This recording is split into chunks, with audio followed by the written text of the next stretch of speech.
back once again. And as we all know, we mentioned at the beginning of this episode that one of our main topics is embarking over Egypt's foreign diplomacy. And as we all know, the fact that Egypt is occupying an important, unique geopolitical position at the crossroads between Africa, the Middle East, the Mediterranean, the Red Sea, one of the oldest states in international system. And of course, the foreign policy is characterized by so many strategies concerning so many parts. Egypt have been renowned ever since President Abdel Fattah al-Sisi have stepped into office by its foreign policy, very smart foreign policy, and its diplomatic force and power. When we talk about Egypt enjoying or exercising stretching its diplomatic muscles, we could see a lot of mediation roles throughout the history. Palestinian-Israeli conflict, the Libyan crisis, the Sudanese, the maritime security in the Red Sea, regional de-escalation efforts among competing Middle Eastern powers, even the US-Iranian war, and so many other, the migration also issues, all that and more when we talk about diplomacies, the very successful diplomacies. And this is going to be our first topic on the show today.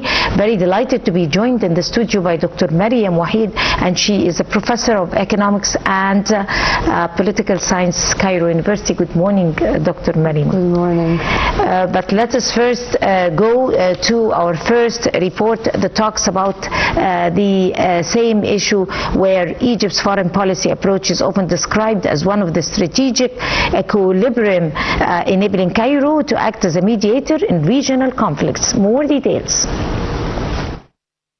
Egypt's foreign policy is anchored in the principles of strategic balance, non-alignment, and the pursuit of regional stability.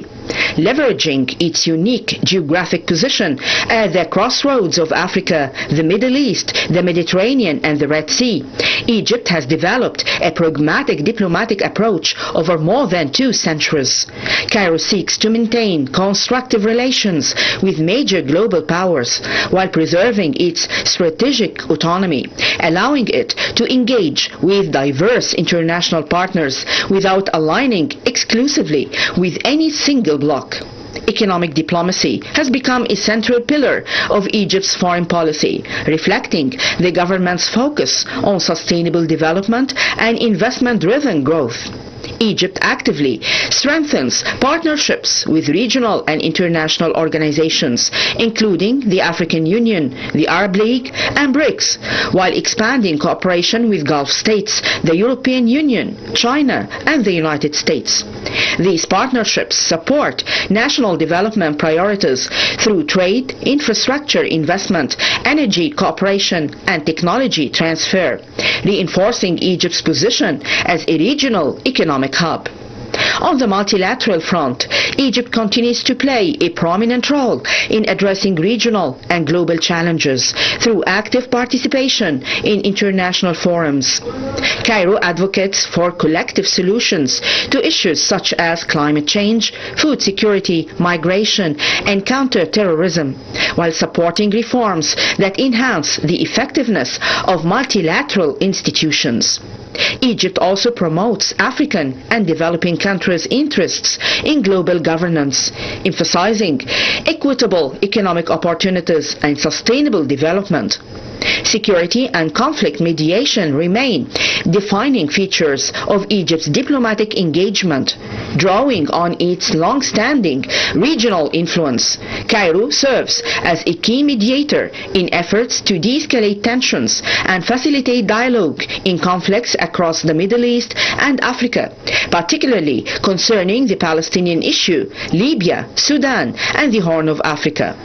Through balanced diplomacy, intelligence cooperation, and support for negotiated political settlements, Egypt continues to position itself as a reliable actor committed to preserving regional peace, safeguarding maritime security, and advancing long-term stability.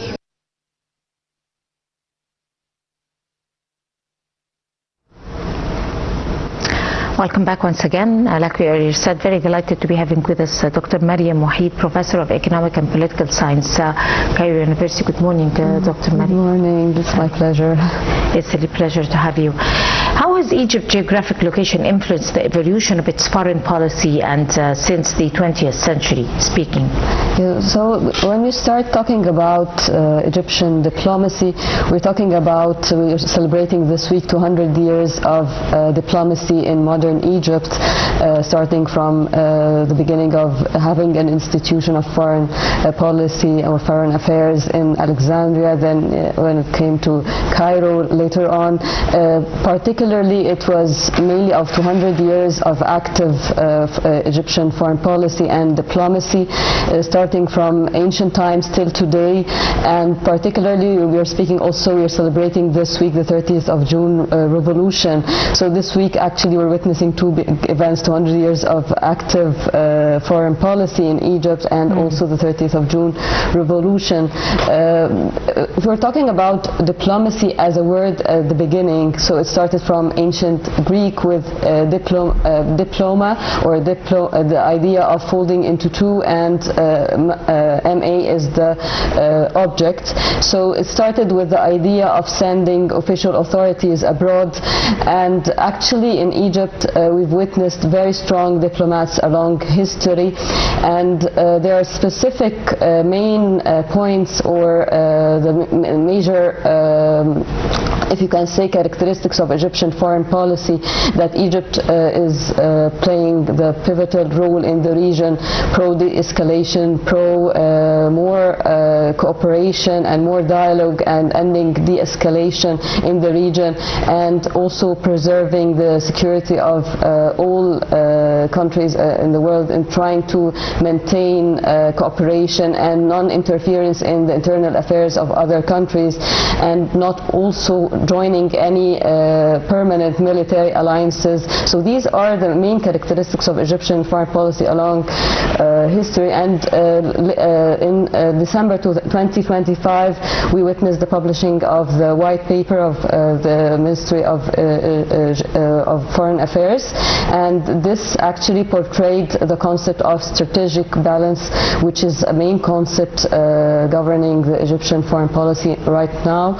And it's about balancing in multilateral diplomacy, or trying to be in balance with a lot of countries in the world, and trying to maintain cooperation and ending conflict and de-escalation in a very complex world right now, we're witnessing right now.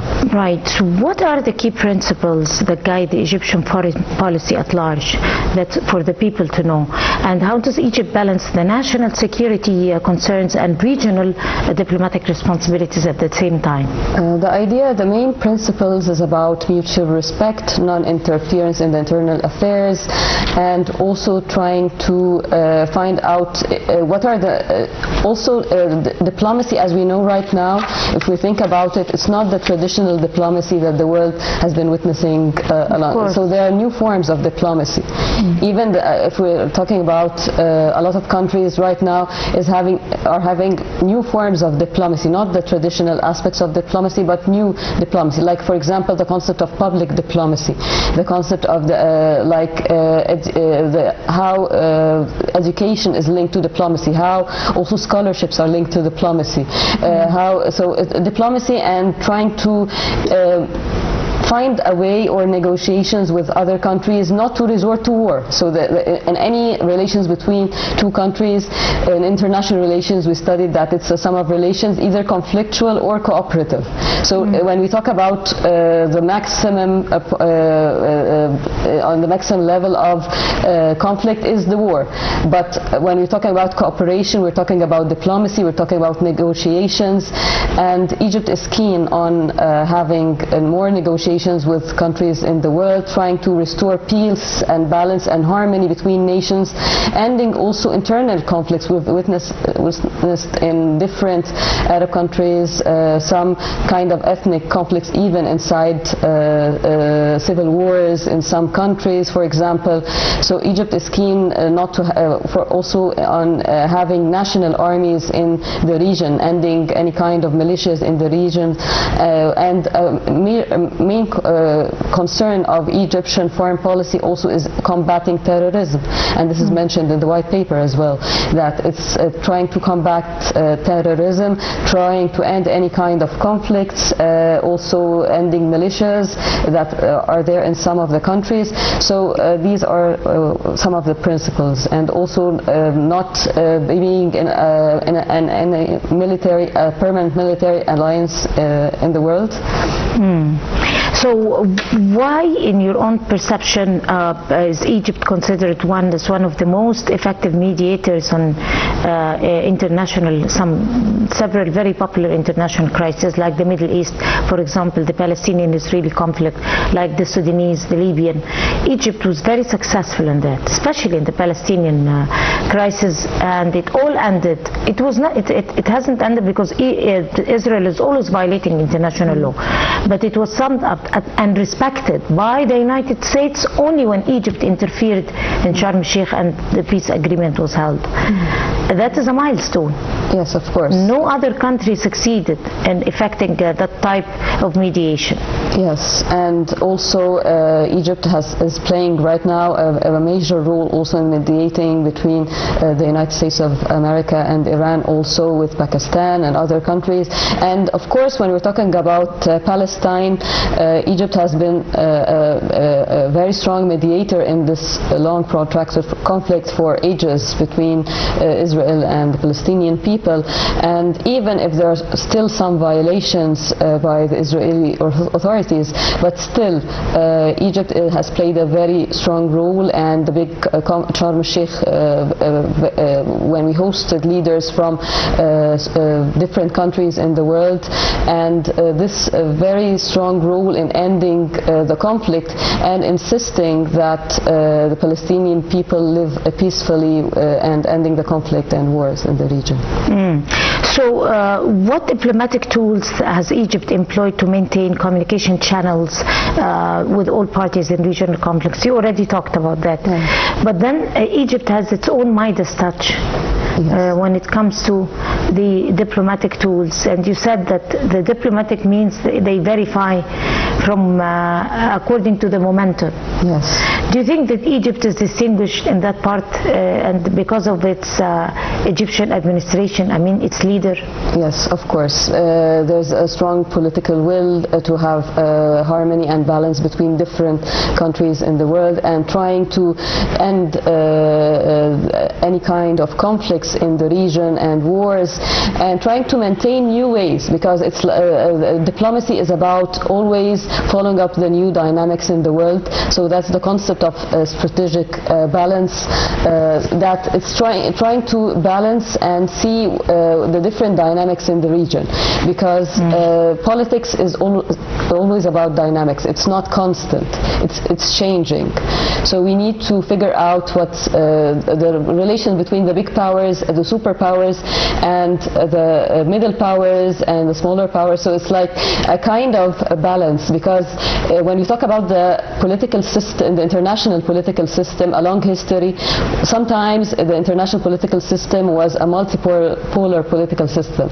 Sometimes it was a bipolar between two poles. Sometimes it was more about a unipolar political system. So right now we're witnessing it's like more of a multipolar political system, with we have of course superpowers like the United States of America, like different European countries. Also the European Union is a strong actor in the foreign policy all over the world.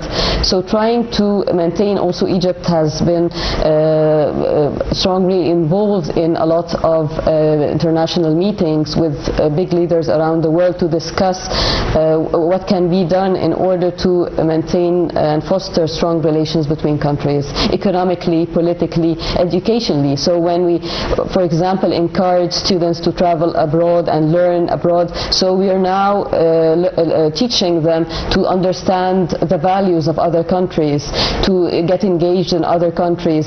So this ends conflict as well. So it's in terms of even art, and there's a concept right now in literature and political science called musical diplomacy even. It's about the importance of music. Diplomacy. And sports diplomacy. Of course, sports diplomacy and musical diplomacy. All of these are new forms of diplomacy. Conference diplomacy. So these are new forms that actually Egypt is keen on encouraging youth, the idea of public diplomacy, that even youth are ambassadors of their own countries when they travel abroad, when they learn abroad and get engaged in different communities. So we're witnessing also different kinds of activities that were considered as not part of politics, but they are deeply inside politics right now. Right. If we try to assess the mediating role, or let us handle the diplomatic role of Egypt and its foreign policy and the strategic importance and depth and gravity inside the continent. Let us start off by Africa.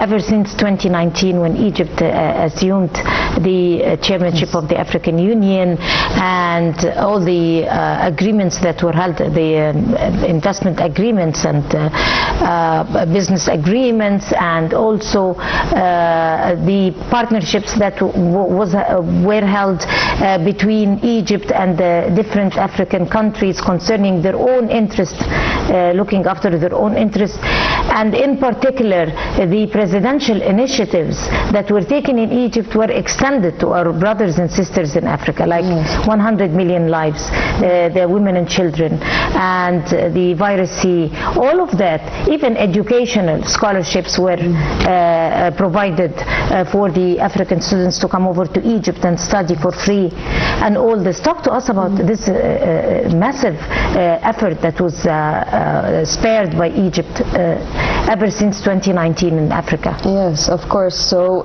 when we start about talking that actually Egypt is strongly involved in trying to be active in the African continent along history. So it's like Egypt is an African country and a strong African country.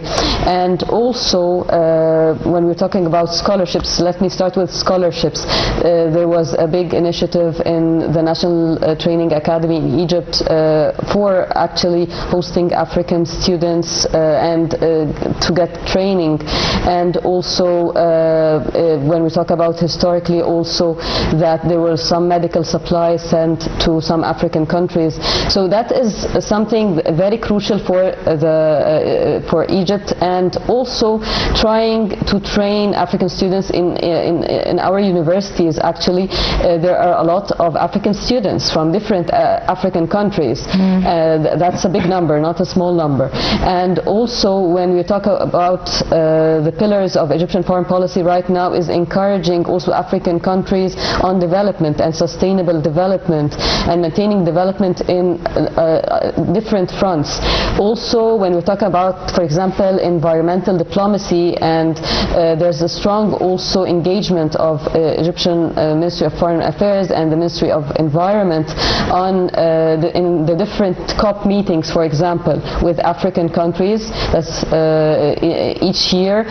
Also to talk about how to encourage also African countries to try to collaborate together to confront the different climate change challenges confronting the world in general and a lot of African countries as well. True.